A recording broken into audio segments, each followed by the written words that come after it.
Hey guys, um, still in London. How loud I do this? That's Royal Albert Hall behind me, and yeah, I'm just walking around on my run, and I thought I'll just do the video while I'm here. So I'm gonna find a place to sit down, but I'll give you a bit of a view while I do that. The trick is to find a place where no one walks, because then you don't get so self-conscious when you're pontificating on life. But yeah, perhaps under this tree.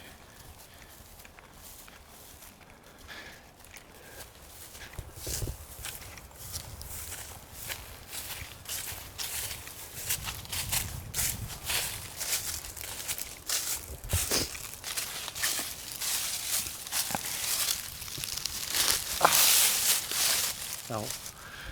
Um, I lost my passport. Oh, there's actually some people here. It's a couple. Okay, so I lost my passport 2 days ago, and I think I died a few deaths looking for it. So what happened?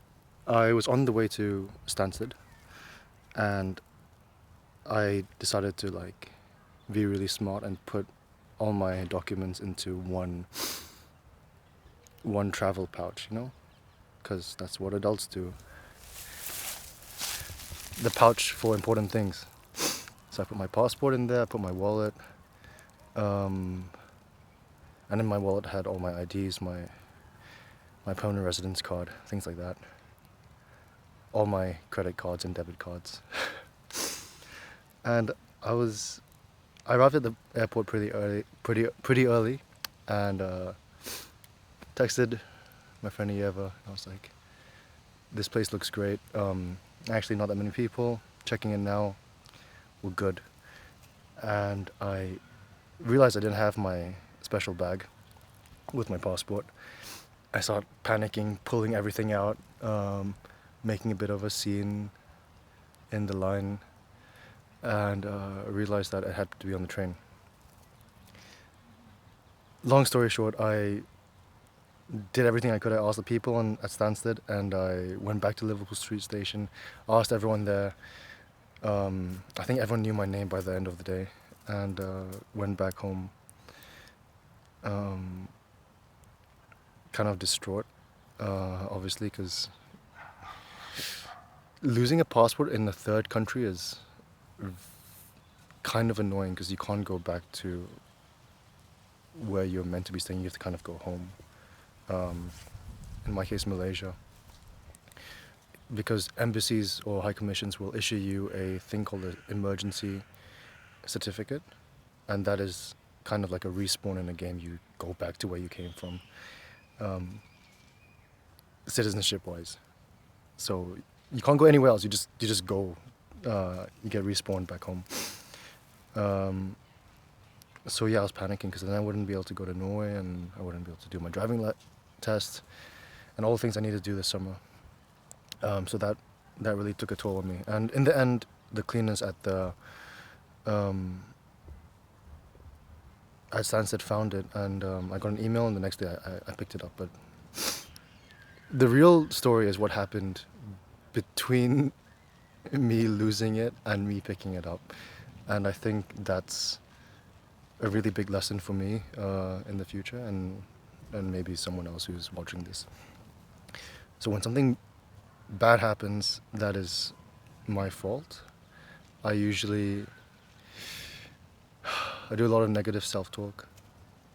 All the knives come out, you have that. I have that feeling of all the bad things that people have told me in my life, that I'm careless, I'm lazy, I'm sloppy.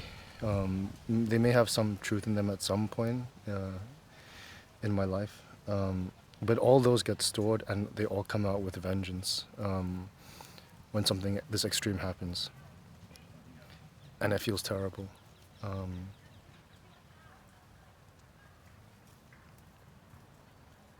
it's almost like they were all like all the voices were just waiting for something like this to happen, and when it does happen, they descend like an unending waterfall. So that was difficult, and it's kind of paralyzing. But in moments of crisis, I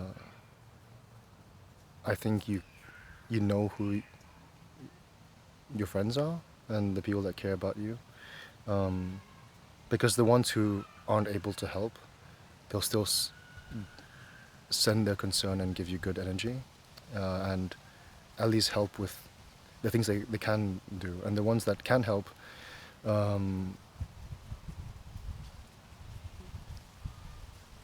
sometimes drop everything to help you in the capacity that they have. Uh, and I just felt like the people that have helped me, you know who you are, and I'm just so grateful for the people that talked to me on the phone when that was happening.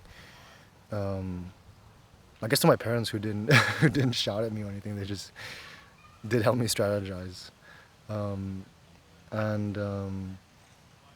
the cleaners at the station who found it and returned it. Ironically, in the moment that I felt that I could have felt most alone because all this all these bad things were just happening to me and to no one else, I actually didn't. I felt very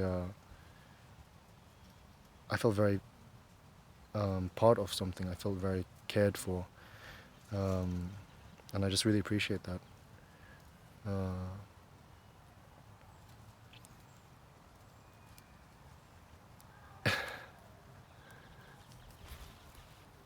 It was kind of a moment like no other, because it did reaffirm, or it did give voice to all the negativity that's been building up in me, and it was an event that allowed all of it to come out, and I haven't felt that in full force in my life. But it was also a moment in which it was a storm that I rode through with good friends, and yeah, I think it deepened the friendship. I have changed, I think, because I'm s- kind of I can use the word traumatized from the event because it was so painful.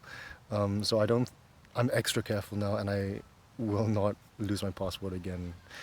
I just want to pray for a second because I think that's important for just like even for like just please thank you. Oh, please and thank you, and thank you for returning it. Um, I can see why people get religious. Um, yeah,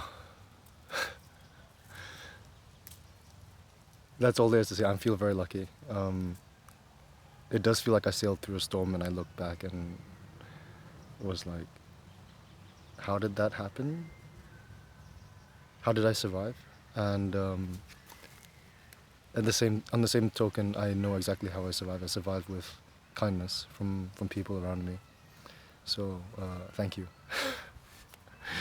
I'm flying tomorrow, so this one will go well. Peace.